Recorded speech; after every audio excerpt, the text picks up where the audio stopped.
Have you ever wondered about the dark, whispered secrets of history? About powers that lurk in the shadows, promising everything from love to revenge? Today, we're diving deep into the forbidden history of black magic. Where did it all begin? Let's find out. The story of black magic isn't about pointy hats and bubbling cauldrons, not at first. It starts much earlier, in the dawn of humanity. Our earliest ancestors lived in a world filled with spirits of the forest, the river, the sky. They believed these powerful entities could influence their lives. So, they developed rituals, offerings, and chants, not to cause harm, but to ask for protection, a good harvest, or a successful hunt. This was the seed of magic, the belief that humans could interact with and influence the spiritual world for their own benefit. It was a fundamental part of their reality, a way to gain some control over a dangerous and unpredictable world. But as societies grew more complex, so did their magic. Let's travel to ancient Egypt, a civilization obsessed with the afterlife. Here, magic wasn't just folklore, it was a sophisticated science, woven into religion and daily life. Priests and scribes were powerful magicians. They used spells not just for healing or protection in this life, but to guide the soul in the next. The famous Book of the Dead is a prime example. It is essentially a collection of spells and incantations meant to help the deceased navigate the treacherous underworld and achieve eternal life. These weren't considered black magic by the Egyptians. They were vital tools for survival. However, they also had curses, spells designed to protect tombs from robbers or to inflict harm on enemies. These spells, which sought to control or harm others, are where we start to see the lines blur. The intent behind the magic began to matter. Now, let's journey to Mesopotamia, the cradle of civilization, between the rivers Tigris and Euphrates. The Sumerians, Akkadians, and Babylonians had a rich tradition of magic. They believed in a world teeming with gods, demons, and ghosts. Specialist priests, known as Ashipu, were like ancient exorcists, diagnosing spiritual ailments and driving out evil spirits with incantations. But there was also the Kasapu, the sorcerer or witch who used magic for malicious purposes. They were believed to be able to cause illness, financial ruin, and even death through curses and dark rituals. This clear distinction between beneficial, religious magic and harmful, personal sorcery is a crucial step in the development of what we now call black magic. Laws were even created, like in the Code of Hammurabi, to punish those accused of malevolent witchcraft. Meanwhile, in ancient Greece, magic was a bit more of a Wild West.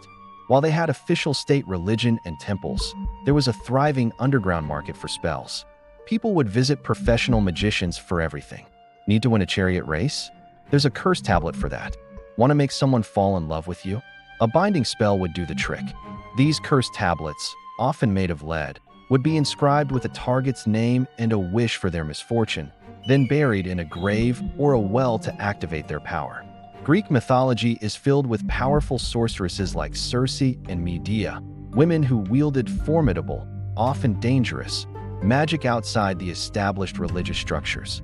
They embodied the fear and fascination with magic that existed on the fringes of society. As the Roman Empire fell and Europe entered the Middle Ages, the perception of magic took a dramatic and dark turn. The rise of Christianity consolidated spiritual authority under one church. Anything outside of that was deemed heretical and, increasingly, demonic. The old gods and nature spirits of pagan Europe weren't just seen as false. They were rebranded as devils and demons. The village wise woman who once used herbs for healing was now suspected of making a pact with Satan. This is where the concept of black magic truly crystallized in the popular imagination. It was no longer just about causing harm. It was about consorting with the ultimate evil. The medieval era became the golden age of black magic, at least in terms of fear and folklore. This period was marked by secrecy and terror. Grimoires, or textbooks of magic, were secretly written and passed down.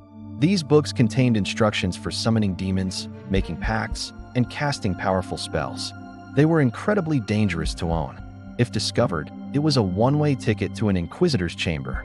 This fear culminated in the infamous witch trials that swept across Europe and later, America. From the 15th to the 18th century, tens of thousands of people, mostly women, were accused of witchcraft. They were tortured until they confessed to impossible crimes, flying on broomsticks, cavorting with the devil, and cursing their neighbors. These trials weren't really about stopping magic. They were about social control, religious purity, and paranoia. The image of the evil witch, a servant of Satan, was burned into the Western psyche. During this time, different branches of the dark arts were said to flourish in the shadows. One of the most feared was necromancy. This wasn't just talking to the dead. It was the practice of summoning and controlling spirits, often for divination, to learn secrets of the past or future. Practitioners believed that the dead held knowledge unavailable to the living. But the church taught that this was a blasphemous act, a defilement of the dead, and an invitation for demonic forces to enter the world. Then there was sorcery, a broader term for the use of spells, charms, and rituals to manipulate reality. A sorcerer was seen as someone who actively sought power for personal gain, bending the forces of nature and spirits to their will, in direct defiance of God. These weren't just abstract ideas. They were very real fears for the people of the time, fueling the hysteria of the witch hunts. So what happened to black magic? Did it disappear with the witch trials and the rise of the scientific age?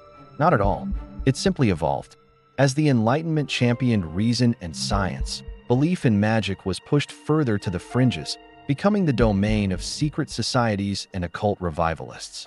In the 19th century, figures like Aleister Crowley reimagined magic not as demonic worship, but as a system of spiritual and psychological development, famously stating, "Magic is the science and art of causing change to occur in conformity with will." This redefined magic for the modern era. Today, the concept of black magic continues to fascinate us. It permeates our books, our movies, and our games. From ancient curses to medieval grimoires and modern occultism, the idea of a hidden power, a forbidden path to getting what you want, has never lost its allure. It reflects a timeless human desire to understand the unknown and to hold some power over our own destiny. The story of black magic is, in many ways, the story of our own fears and desires, written in the shadows of history.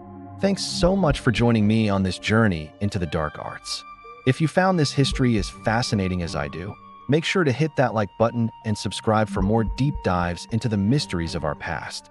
Let me know in the comments what piece of forbidden history you want to explore next. See you in the next video.